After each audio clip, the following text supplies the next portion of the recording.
Hello guys welcome back to my channel. आज चाहिँ हामी काठमाडौँबाट नगरकोट वान डे ट्रिपको लागि जाँदैछौँ। त्यही भएर म चाहिँ अब ट्याक्कै रेडी भएर निस्कुनुलाई अब त्यसपछि माछा परिवार हाम्रो साथीहरूसँग भेट भएर 5 जना भएर हामी जाँदैछौँ है त।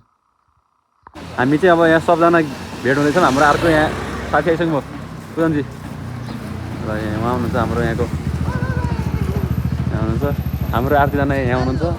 एउटाजना म भइहालेँ। आज हेर्नु कस्तो छ दिदीको खतरा छ त यार। कस्तो टाइट रहेछ तर के भनिदिनु चाहनुहुन्छ? हजुर हामी नगरकोट जाँदैछौँ है। सबैलाई नमस्कार। आज चाहिँ हामी कहाँ रे जान लागा नगरकोटको त्यहाँ भएको लुकेर रहेका प्राकृतिक के भन्छ प्रकृतिका अनमोल आज चाहिँ हामी कहाँ जान्ला रे कहाँ भन्दै छ नगरकोट जान्ला है। हामी त्यहाँ भएको दृश्यहरूलाई देख्दैछौँ। हाम्रो यहाँ सीमाजी आइसक्नु भएको छ। यहाँ हेर्दै ए ल हाम्रो म पनि आइसक्नु भयो त। हामी 3जना 4जना भेला भइसक्यो। अब 1जना मात्र बाँकी छौँ है हामी। एकजना चाहिँ हामी उहीँ जाने अरे। ल आजको कस्तो अनुभव हुन्छ जस्तो लाग्छ हजुरलाई? एकदम रमाइलो होला। हाम्रो यहाँ सबजना टोली भेट भइसक्यो टोली पुजनजी। ल कस्तो के छ अनुभव कस्तो लाग्ला जस्तो लागिरहेको? अब बल्ल सुरु हुँदैछ होइन, वहाँ पुगेपछि थाहा हुन्छ। अनि उहाँको हजुरलाई कस्तो लागिरहेको? हजुरलाई कस्तो लागिरहेको? हजुरलाई एक्साइटेड। म पनि एक्साइटेड छु है। ल हामी 5 जना हेरेर अब जाँदैछौँ। म एक्लै, यिनीहरू सबै 2 जना छन्, म एक्लै छु। ल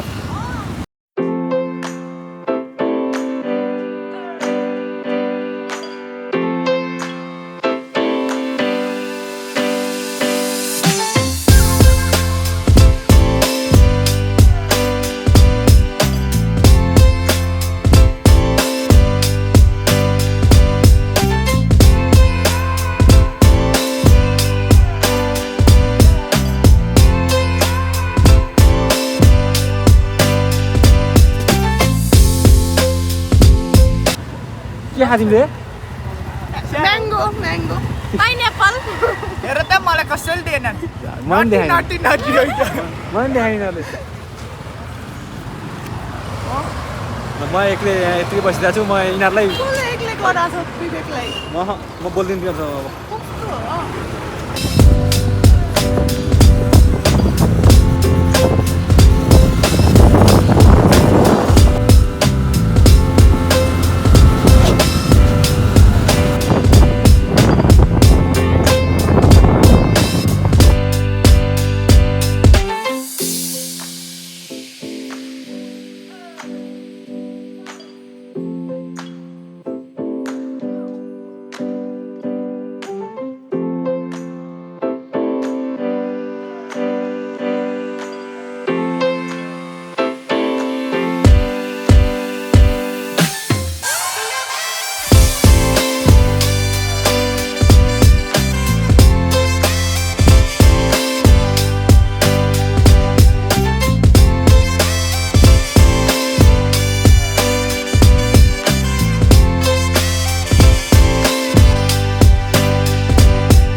ल जग्गा हेर्नुहोस् गाई हाम्रै आँगनमा चरिरहेको छ। जग्गा यही हो।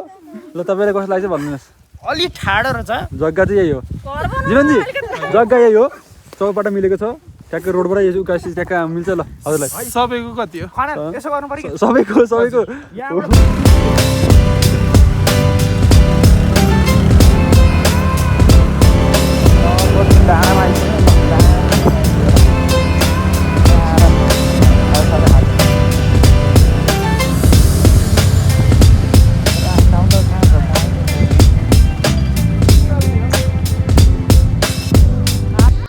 दर्शक हामी घुमेर अब ट्याक्क माथि जाँदैछौँ। माथि कस्तो छ नानीहरू?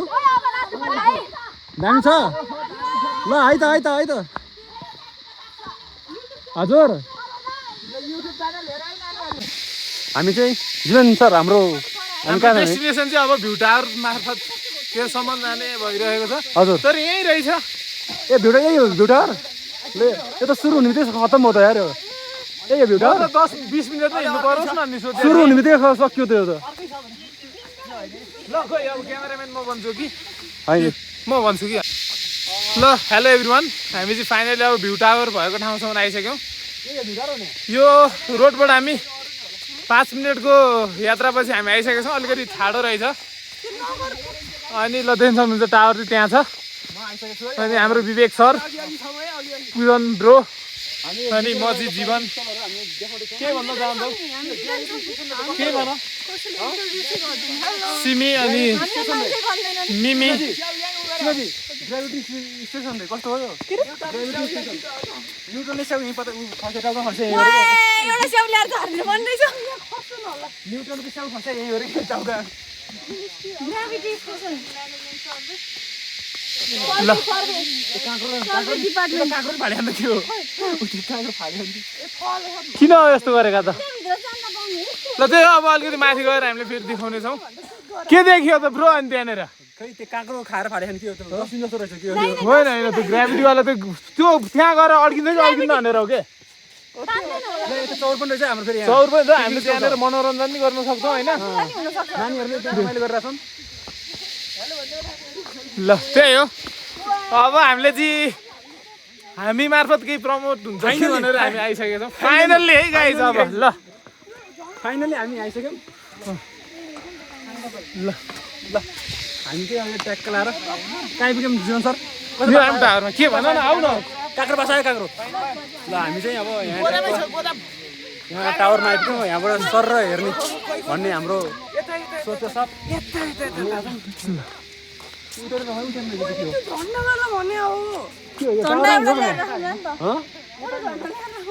त यस्तो भयो हामी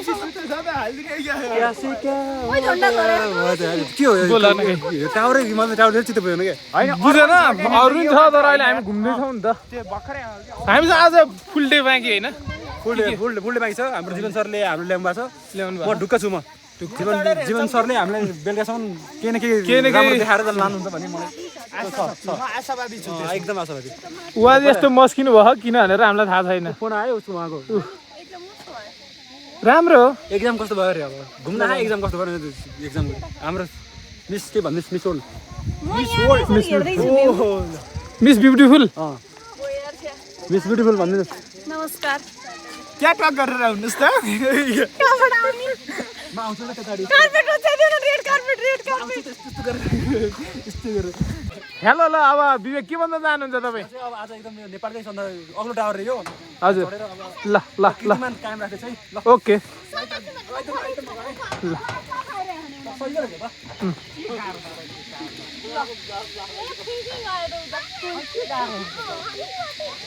ल हात लाउ त्यहाँ गएर ओ ल पा ओ ल फाइनली गाइजहरू हामी चाहिँ आइसकेका छौँ यो भ्यू टावरमा देख्न सक्नुहुन्छ यो फिलिङ कस्तो छ त यहाँ आएर डर लाग्छ मलाई त्यहाँ तल हेर्नु नसक्ने हजुर तर त्यस्तो भने त्यस्तो धेरै डर चाहिँ लागिरहेको छैन जस यही दृश्यको लागि हामी यहाँसम्म आएका थियौँ र हामीले हेऱ्यौँ finally we feel very good guide है कति 15 मिनेट त होला है यो जस 2 तला जति रहेछ त्यस्तो धेरै छैन कालो फराउलै छ तल हेर्न सकिन पानी हेरेछु ल फाइनली धेरै डराउने सिमी पनि आइसकेको छ सिमाजी पनि आइसक्नु भयो त्यही हो यहाँ डराउने उहाँले आज ठुलो उपलब्धि गर्नुभयो एउटा फियरलाई कन्क्युर गर्नुभयो झर्ने बेलामा हाम थाल्ने यहाँबाट ट्याक्क सबै दिनु आउँदाखेरिको त सबै रिसोर्टहरू त्यो हो क्या हामी केबाट आयो यता त होइन यता होइन बरु यतापट्टि हो कि जस्तो लाग्यो मलाई यतापट्टि थाहा नै नहुन्छ नि कहाँबाट आएको मैले फोन पनि ल्याएन यार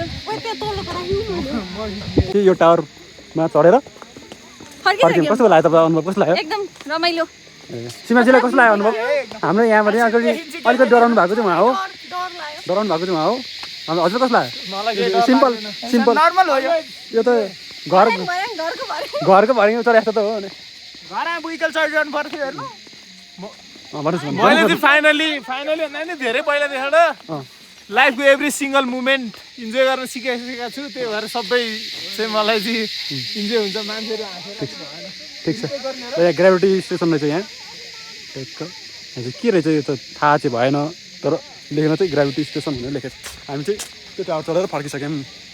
ल अब हामी चाहिँ अब फर्केर फेरि तल झर्दैछौँ। उहाँले अब फेरि फुल टिप्दै हुनुहुन्छ। झर्ने क्रममा फुल ट्याक्कै फुल फुलकुमारीले फुल टिप्दै हुनुहुन्छ यहाँ। फुलकुमारले सहयोग गरेर सर त आएन के त्यो गुडमुट्यो त्यही यहाँ हुन्छ यहाँ जीवन सर